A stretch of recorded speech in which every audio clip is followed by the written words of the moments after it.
निशान स्ट्रॉन्ग मतलब माइथन स्टील। दानापुर के गौरीचक बाजार के पास कबाड़ की दुकान में लगी आग। दमकल की गाड़ियों की मदद से आग पर काबू पाया गया। अलाव की चिंगारी से आग लगने की आशंका।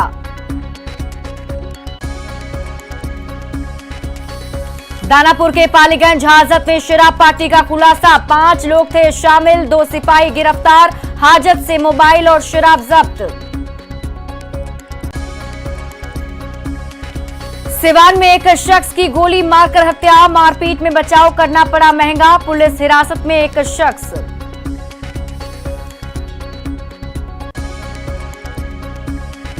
पांच दिसंबर को होगा लालू प्रसाद का सिंगापुर में किडनी ट्रांसप्लांट। 3 दिसंबर को तेजस्वी यादव और तेज प्रताप जाएंगे सिंगापुर। ऑपरेशन के लिए पूरा परिवार रहेगा मौजूद।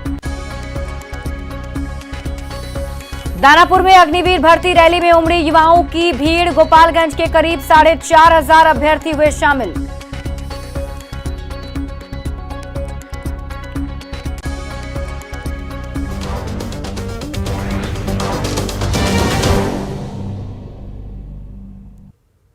नमस्कार, 9 की 9 खबर देख रहे हैं आप। आपके साथ मैं हूं शिप्रा झा। बुलेटिन की शुरुआत करेंगे बड़ी खबर के साथ और बड़ी खबर दानापुर से है। दानापुर के गौरीचक बाजार के पास आग लग गई है। कबाड़ी की दुकान में भीषण आग लग गई, जिसमें दमकल की गाड़ियों की मदद से आग पर काबू पाया गया। लेकिन आप उस वक्त की तस्वीर देखिए जब यहां पर आग लगी थी। कबाड़ी की दुकान में आग लगी है।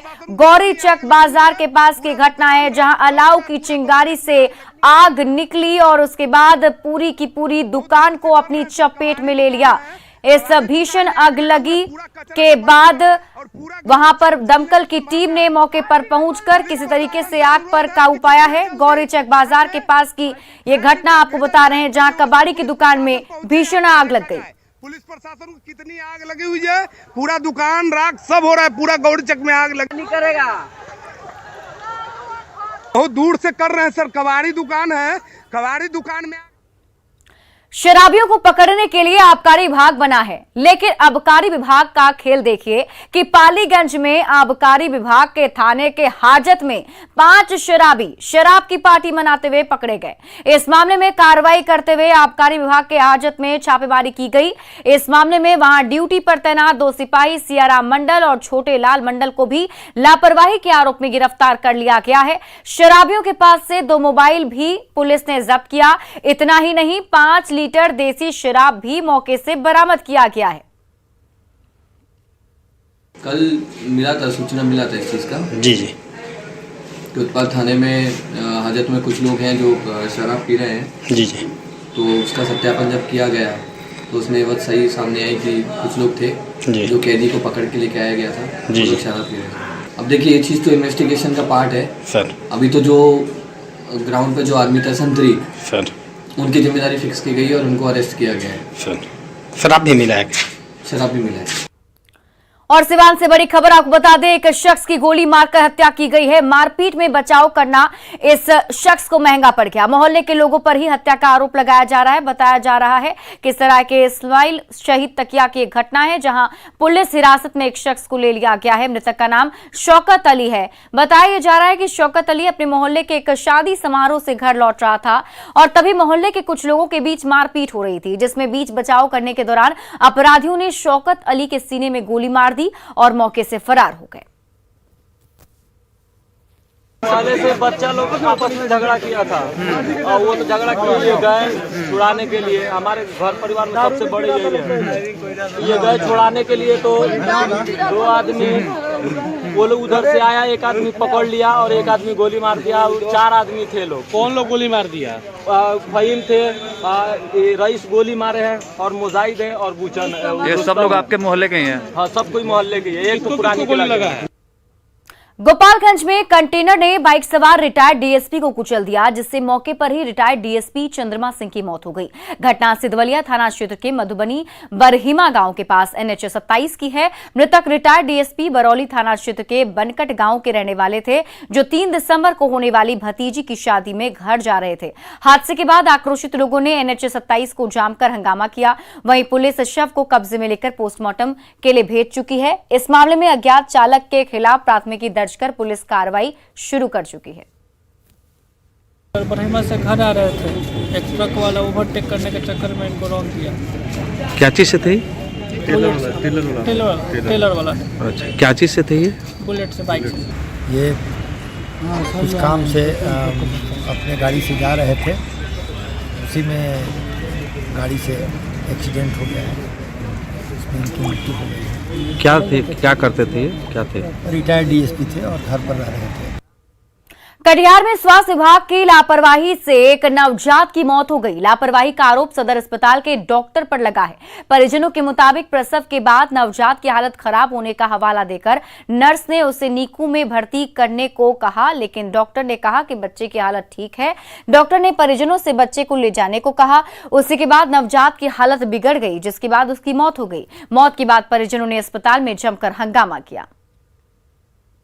बोली सब चीज़ ठीक ठाक है बच्चे का, एक काम कीजिए, इसको आईसीयू में मत डालिए आप, यहाँ पे जो बच्चा है ना उसको इन्फेक्शन है। पहला सवाल इन्फेक्शन है, आपका बच्चा को भी इन्फेक्शन हो जाएगा। तो उसके बाद बोले आपका बच्चा स्वस्थ है, इसको लेके जाइए, हम 2 ड्रॉप दे देते हैं। वो पर्ची आपके इस पर लिखा हुआ, फिर से दिखाएं क्या? तो वो पर्ची दी लिख करके वो दवाई बच्चा को पिलाया गया। उसके बाद 2 बजे के बाद यहाँ से लेके गया बच्चा को, 6 बजे के लगभग मोमेंट बंद हो गया। उसके बाद बेगूसराय में हथियार के साथ डांस का एक वीडियो तेजी से वायरल हो रहा है। वायरल वीडियो लोहिया नगर थाना क्षेत्र का बताया जा रहा है। वीडियो हम आपको दिखा रहे हैं, जिसमें देखिए आप खुद देख सकते हैं कि शादी समारोह के दौरान एक युवक खुलेआम डीजे की धुन पर हथियार लहराते हुए डांस कर रहा है। हालांकि न्यूज़ 18 इस वायरल वीडियो की पुष्टि नहीं करता, लेकिन तेजी से वायरल हो रहे इस वीडियो ने पुलिस की कार्यशैली पर सवाल खड़े कर दिए हैं कि अब अपराधियों के मन से पुलिस का भय बिल्कुल ही खत्म हो चुका है।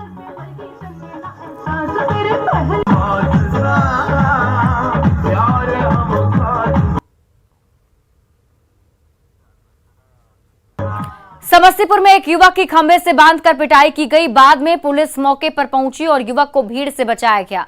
बताया जा रहा है कि युवक चोरी छिपे एक महिला का वीडियो बना रहा था।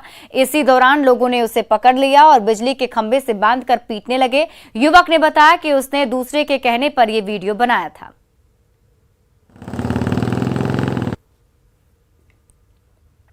सीतामढ़ी में खुलेआम हथियार लहराने का वीडियो सोशल मीडिया पर वायरल हो रहा है। तस्वीर रीगा थाना क्षेत्र की बताई जा रही है, जहां खरसान गांव में जमीन विवाद को लेकर निरंजन सिंह और रमन प्रताप सिंह के बीच विवाद हुआ। इसी बीच निरंजन सिंह ने राइफल निकाल लिया और दूसरे पक्ष को डराने की कोशिश की, जिसका वीडियो अब सोशल मीडिया पर वायरल हो रहा है और उसी वायरल वीडियो के आधार पर पुलिस जांच में जुट गई है। तस्वीरें हम आपको दिखा रहे हैं। देखिए तस्वीर में किस तरीके से जो शख्स है अपने हाथ में राइफल लिए हुए है और दूसरे पक्ष के लोगों को डराने की कोशिश कर रहा है। और इस वक्त की बड़ी खबर बता दें, पीएफआई मॉडल मामले में बड़ा अपडेट सामने आया है। अतर परवेज और नूरुद्दीन जंगी को रिमांड पर लिया गया। 5 दिसंबर तक एनआईए के रिमांड पर ये दोनों रहेंगे। पूछताछ में बड़े खुलासे के आसार जताए जा रहे हैं। आपको बता दें कि कल ही यहां से ताहिर को भी रिमांड पर लिया गया था, जिससे भी पूछताछ की जा रही है, क्योंकि ये सभी देश विरोधी गतिविधि में शामिल होने का आरोप इन सभी पर लगा है, जिससे अब एनआईए की टीम पूछताछ करेगी। लालू प्रसाद का किडनी ट्रांसप्लांट 5 दिसंबर को किया जाएगा। 3 दिसंबर को तेजस्वी यादव और तेज प्रताप यादव दोनों ही सिंगापुर जाने वाले हैं। लालू यादव के ऑपरेशन के समय उनका पूरा परिवार उनके साथ मौजूद होगा। आपको बता दें कि राबड़ी देवी मीसा भारती पहले ही लालू यादव के साथ सिंगापुर जा चुकी हैं। लालू यादव की बेटी रोहिणी आचार्य उन्हें अपना किडनी डोनेट कर रही हैं। लालू रोहिणी की आज से जांच शुरू हो रही है।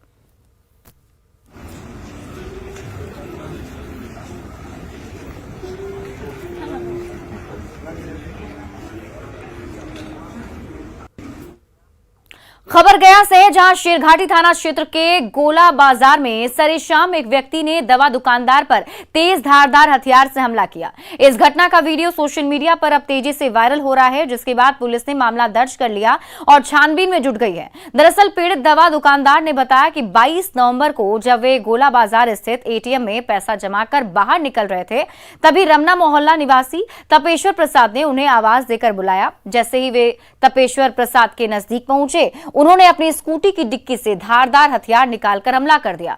किसी तरह उन्होंने अपना बचाव किया। घटना का वीडियो पास में लगे एक सीसीटीवी कैमरे में कैद हो गया है।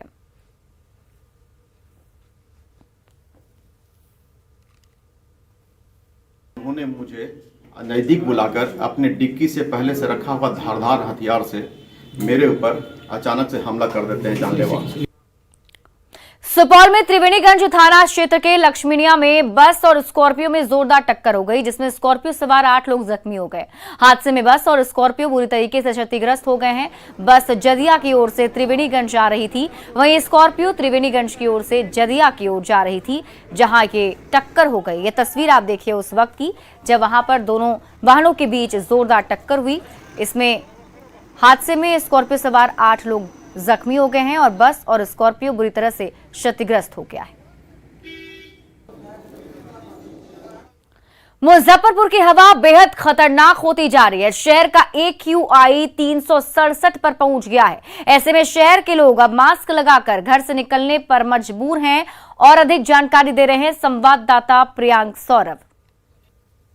मुजफ्फरपुर की आबोहवा बेहद खतरनाक होती जा रही है। अब यहाँ सांस लेना भी मुश्किल होता जा रहा है, क्योंकि यहाँ पर प्रदूषण का स्तर काफी तेजी से बढ़ रहा है, खतरनाक होता जा रहा है। मुजफ्फरपुर का AQI यानी एयर क्वालिटी इंडेक्स जो है वह 367 पे पहुंच गया है, जो कि वेरी पुअर कैटेगरी में आता है। ऐसे में यहां अब सांस लेने में भी लोगों को कठिनाई होने लगी। मुजफ्फरपुर के हम मिठनपुरा और बेला थाना क्षेत्र के इलाके में आप देख सकते हैं, ये नारायणपुर अनंत इलाका है और यहाँ पर आप देखें किस तरीके से हर तरफ आपको धुलकन दिखाई दे रहा है। हर तरफ जो है वह सिर्फ और सिर्फ धुलकन, धुएं जैसी स्थिति दिख रही है। ये प्रदूषण का स्तर है और कहीं ना कहीं कंस्ट्रक्शन का काम यहाँ पर बहुत ज्यादा होता है, तो इससे भी प्रदूषण का स्तर जो है वो बढ़ता जा रहा है। लोग काफी परेशान हैं, सांस लेने में लोगों को दिक्कत हो रही है और ऐसे में हम कुछ स्थानीय लोगों से भी बातचीत करेंगे। क्या स्थिति जिस तरीके से बिगड़ रही है, प्रदूषण का स्तर बढ़ रहा है, सांस लेने में तकलीफ होती है? दिक्कत होती है सांस लेने में। क्या कुछ करते हैं आप लोग आजकल? क्या करते हैं, मास्क उस लगा देते हैं, मास्क और गमछा है, गमछा भी लपेट के रहना पड़ता है। तो क्या करें, पूरा एकदम धुआं धुआं, पूरा एकदम, पूरा नारायणपुर पूरा धुआं धुआं है, पूरा धुआं धुआं,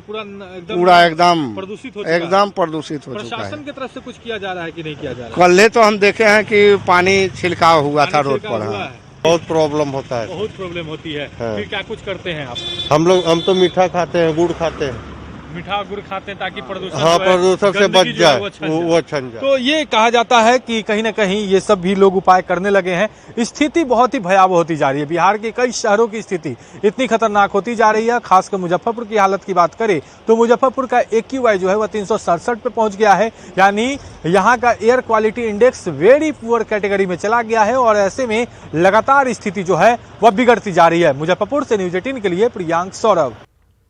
आज से दिसंबर महीने की शुरुआत हो गई, जिसके कारण ठंड में तेजी से बढ़ोतरी हो रही है। मौसम विभाग के अनुसार अगले 72 घंटों में बिहार में 3 से 4 डिग्री तापमान गिरने की संभावना है। वहीं पछुआ हवा तेज होने के कारण ग्रामीण और शहरी इलाकों में सुबह में धुंध बनी रहने की भी संभावना है। मौसम विभाग से और अधिक जानकारी दे रहे हैं संवाददाता रवि एस नारायण।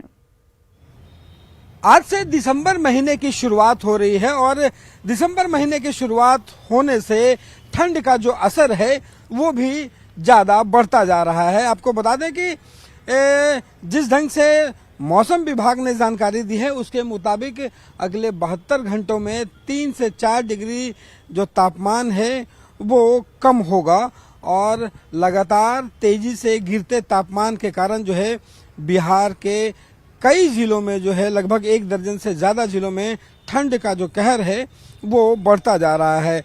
आपको बताऊं कि पिछले दिनों सबसे ज़्यादा ठंड जो रिकॉर्ड किया गया वो गया में, जहां पे लगभग 10 डिग्री सेल्सियस जो है वो तापमान रिकॉर्ड किया गया। इसके अलावा अगर पटना की बात करें तो लगभग 14, बांका में 11 और पूर्णिया में 14 डिग्री सेल्सियस जो है वो न्यूनतम तापमान रहा। मौसम विभाग का कहना है कि प्रदेश में उत्तर पछुआ हवा की जो मजबूती है वो है, जिसके कारण ग्रामीण और शहरी इलाकों में हल्की जो धुंध है वो भी दिखाई पड़ती रहेगी। अगर राजधानी पटना की बात करें तो सुबह से हल्की धुंध जो है वो दिखाई पड़ रही है। यहाँ पे जो तापमान है उसमें भी तेजी से गिरावट आई है, जिसके कारण ठंड जो है वो लगातार बढ़ रहा है। पटना सहित अगर बात करें तो जहाँ पे तेजी से तापमान गिरने की संभावना जताई जा रही है उसमें अररिया, पूर्णिया, भागलपुर, बांका, सहरसा, सुपौल के सहित आप अगर देखेंगे तो गया, औरंगाबाद, रोहतास, सारण और पूर्वी चंपारण और सिवान जैसे जिलों में भी जो है तापमान तेजी से गिरने की संभावना जताई जा रही है। इसे लेकर के जहां जिला प्रशासन अलर्ट है, गरीबों के लिए रैन बसेरा बना रही है, वहीं लोगों को भी हिदायत दी गई है कि लगातार तेजी से गिरते जो तापमान है उसके कारण सावधानी बनाए रखें। कैमरा पर्सन अजय दुबे के साथ रवि एस नारायण, न्यूज 18 पटना। खबर दानापुर से है, जहां अग्निवीर भर्ती रैली शुरू हो चुकी है। पहले दिन गोपालगंज जिले से लगभग 4,500 से ज्यादा अभ्यर्थियों को अग्निवीर सिलेक्शन के लिए शामिल किया गया है, जहां पहले दौड़ होगी, उसके बाद फिटनेस टेस्ट होगा और फिर उनके डॉक्यूमेंट का टेस्ट किया जाएगा।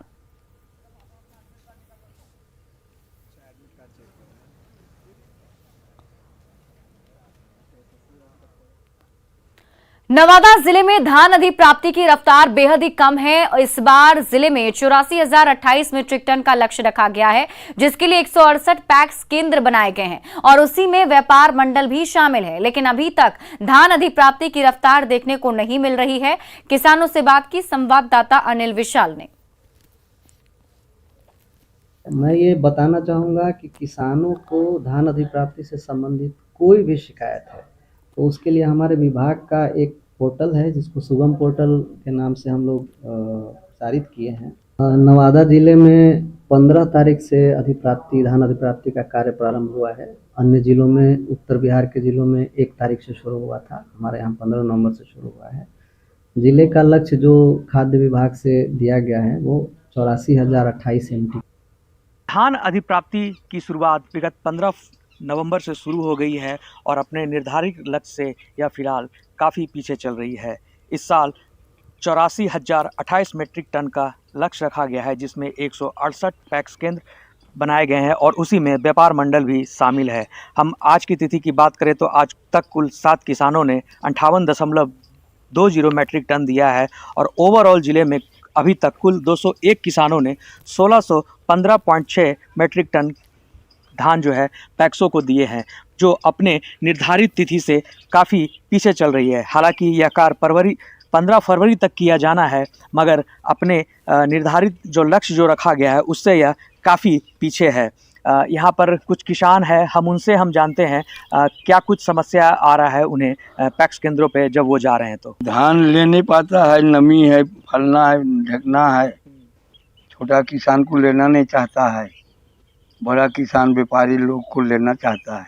क्या बोला जाता है वहाँ पे जाते हैं कि इसमें नमी है, जूट बोला बोरा में लाइए, प्लास्टिक बोला हम नहीं लेंगे। तो फिर क्या करते हैं आप? व्यापारी को देते हैं, वहाँ नहीं देते हैं। फिर कर देंगे जब लौटिए गए तो। समस्या उस जगह जाते हैं तो मैंने नमी के कारण पैसा भी नहीं देते हैं जल्दी और लेना भी नहीं चाहते हैं, नमी है ये है। फिर क्या करते हैं मजबूर? फिर व्यापारी को हम लोग दे देते हैं। तो वहाँ भाव भी नहीं मिल पाता? नहीं, भाव भी नहीं मिल पाता है बढ़िया से। जैसा कि आपने सुना, किसानों ने अपनी कई प्रकार की समस्याएं गिनाई है। हालांकि धरातल पर कुछ और बात बताए जाते हैं। जब किसान वहां पहुंचते हैं तो उन्हें कई प्रकार के कारण गिनाकर उनके धान को नहीं लिया जाता है और यही कारण है कि किसान वहां से मायूस होकर लौट जाते हैं। अनिल विशाल, न्यूज़ 18 नवादा। खरीफ का फसल तैयार हो चुका है, जिसकी सरकारी दर पर खरीदारी के लिए पैक्स और व्यापार मंडलों को निर्देश भी दिया जा चुका है। लेकिन किसानों से धान खरीदारी को लेकर सरकार के कुछ फैसले किसानों को परेशान कर रहे हैं, जिसको लेकर जिले भर के किसान बांका के सहकार भवन के सामने अपना आक्रोश व्यक्त करते हुए सरकार से किए गए निर्णय पर पुनर्विचार करने की मांग की है। मौके का जायजा लिया संवाददाता नागेंद्र ने। फसल तैयार हो चुका है और सरकार समर्थन मूल्य पर लेने के लिए इसकी जिम्मेवारी भी तय कर दी गई है। जो धान की खरीदारी होनी है पैक्स और व्यापार मंडल के तहत होना है, लेकिन सरकार के कुछ ऐसे फैसले हैं जिससे कि पैक्स अध्यक्ष काफ़ी नाराज़ हैं, जिसको लेकर पूरे ज़िले के पैक्स अध्यक्षों का सहकार भवन में आज बैठक हो रहा है।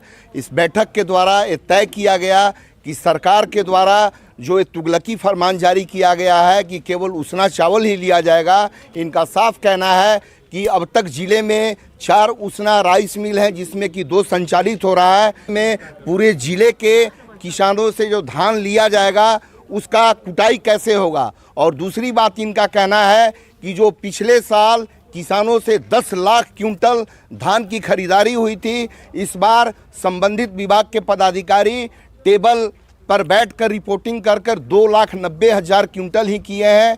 ऐसे में देखा जाए तो जो आकलन है उसके हिसाब से किसानों की धान की खरीदारी ढंग से नहीं हो पाएगी कि अगर सरकार इस पे कोई निर्णय नहीं लेती है तो हो सकता है कि बांका जिला में पैक्स धान की खरीदारी और CMR का चावल भी देना बंद कर सकता है। नागेंद्र, न्यूज़ 18 बांका। 2 दिनों पहले तक जिस ग्रामीण सड़क से लोग गुजरा करते थे, रातों रात उस सड़क को खेत बनाकर गेहूं की खेती होने लगी। मामला बांका के रजौन प्रखंड के खरौनी खादमपुर ग्रामीण सड़क का है। ग्रामीणों का कहना है कि आजादी के बाद से दोनों गांव को जोड़ने के लिए यही एकमात्र ग्रामीण सड़क है, लेकिन 2 दिन पहले जब लोग रात में सोए हुए थे तो खादमपुर के कुछ लोगों ने सड़क के बड़े हिस्से की जुताई कर उस पर गेहूं की रोपाई कर दी। सड़क पर कब्जे की शिकायत रजौन के अंचलाधिकारी से की गई है। सीओ ने मामले की जांच कराने की बात कही। वहीं जिन लोगों पर सड़क को खेत बनाने का आरोप लगा है वे इसे अपनी जमीन बता रहे हैं। कल हमको एक आवेदन प्राप्त हुआ, कुछ लोग आए हुए थे जी। ये खदमपुर आपका बरौनी नवादा खरौनी पंचायत के अंतर्गत आता है। हम लोग इस में थाना से बात किया, उस पर जांच कराई जा रही है और जांच कराने के बाद जो भी नतीजे सामने आएंगे उसमें विधि सम्मत कार्रवाई की जाएगी। पटना सिटी के तख्त श्री हरमंदिर जी पटना साहिब में चल रहे उठा पटक की राजनीति के बीच देर शाम विरोधी गुट के सदस्यों ने बैठक कर नए पदाधिकारियों की घोषणा कर दी। वहीं दरबार साहिब में गहमा गहमी के बीच पूर्व जत्थेदार ज्ञानी इकबाल सिंह को फिर से तख्त श्री हरमंदिर जी पटना साहिब का जत्थेदार बनाया गया। ये लिया गया कि पहला निर्णय ये कि एजेंडे में था कि प्रधान साहब जो हमें गुजर गए उनकी जगह पर फिलअप करना था, तो वो एक तो वो प्रधान साहब जी का नियुक्ति हुई है और हमारे जनरल सेक्रेटरी जो कि तनख्वाह हो चुके हैं इस समय वो भी सीट एक तरह खाली पड़ी थी, तो उसकी जगह पर भी हमारा जो प्रोटोकॉल था उसके हिसाब से उनमें हमारे राजा सिंह जी उसमें जनरल सेक्रेटरी चुने गए हैं। उसमें राजगीर महोत्सव के दूसरे दिन स्थानीय कलाकारों ने मनमोहक प्रस्तुति देकर सबका मन मोह लिया। लखीसराय के कलाकार आलोक कुमार के सुर और गायिका अन्नपूर्णा के सुर ने सबको सरोवर कर दिया। दिल्ली के निजामुद्दीन के निजामी ब्रदर्स ने अपनी कव्वाली से सबको झूमने पर मजबूर कर दिया।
तू बनाई और मेरे रास्ते कमर तूने पहली नजर मेरे। और फिलहाल इस बुलेटिन में अभी के लिए बस इतना ही। आप देखते रहिए न्यूज़ 18 बिहार झारखंड।